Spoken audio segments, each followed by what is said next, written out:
Bitcoin startups are starting to attract some real cash, even as industry leaders are warning about the potential for abuse. Welcome to Digits. I'm Simon Constable. And here we have Wall Street Journal Deputy Corporate Bureau Chief Spencer Onte on the set to tell us all about this. Hi. Thanks for being here. Bitcoin, we've heard a lot about it, and now there are Bitcoin startups attracting cash. Tell us about that. Right. So this is what is the great thing about covering technology. Things come out of left field sometimes, and all of a sudden, it can turn into the next big thing. And so what came out of left field in the last few months is this thing called Bitcoin, which is this virtual currency, which is created by this mysterious person in 2009 that nobody knows really too much about. And it's been growing over the last few years. And so now it's attracting the attention of venture capital investors who invest in high-risk ventures. And so we reported exclusively that Union Square Ventures is just probably the biggest venture capital firm in New York, is leading an investment round of $5 million into this new startup called Coinbase. And that's where you can keep your bitcoins that you've mined or you've paid for or whatever. Yes. And so you got the safe place to keep them. You can go onto the service and you can buy and sell Bitcoin. You can put it in your digital wallet, and then you can transact with merchants who accept Bitcoin. Okay, so this is taking off. This is the broad theme that this Bitcoin thing is not only it's the Bitcoin company, but also all these other startups. The ecosystem. The ecosystem is growing just like the Apple ecosystem grew. But there are some real risks here, aren't there? And the risks are for abuse and hacking. Explain why. Huge risks. So, you know, it's a currency that's not backed by any central bank. So that's the first thing you have to understand. Most currencies are backed by governments. And some people would say that was actually a good thing, but carry on. Yes, and that's part of the reason why it's catching on is because people look around in the world and they see central banks across the world pumping money into these economies, deflating the value of the currencies.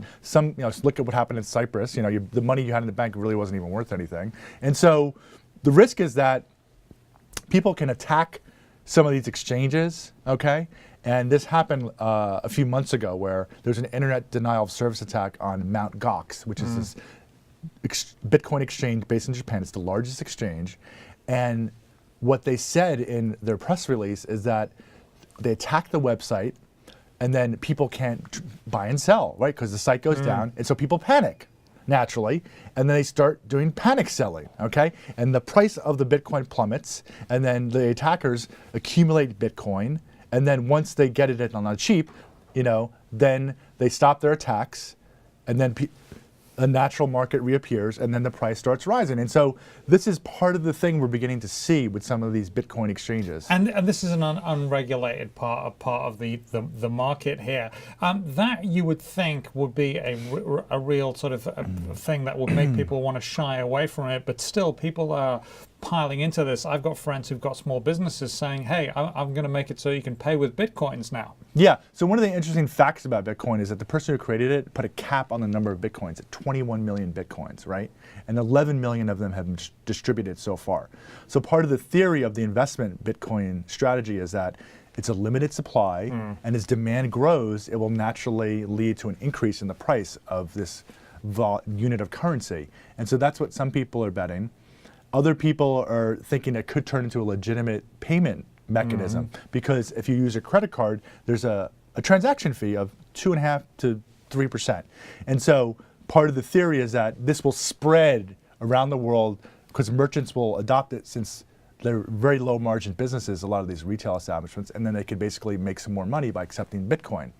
And you mentioned that the company that created this has put a limit on the number of coins. That is only their promise, and they could presumably turn around and change that at some point in the future. So you have no guarantees from that, even if you trust them. Well, that is a big question. The way the system was architected, as I understand it, is that it is capped at 21 million, but who's to say that's going to happen? You know, is there a contract that you sign that they will have to honor? No, there's no contract. It's just the way the software was created. And so I think that is definitely a risk factor. In fact, when we talked to Fred Wilson, who was one of the investors at Union Square Ventures about this, he said, if I was to write a prospectus listing all the risk factors on this, it would be very long disclosure. And so it's, you know, people should definitely tread carefully here. Okay. But there's a lot of excitement.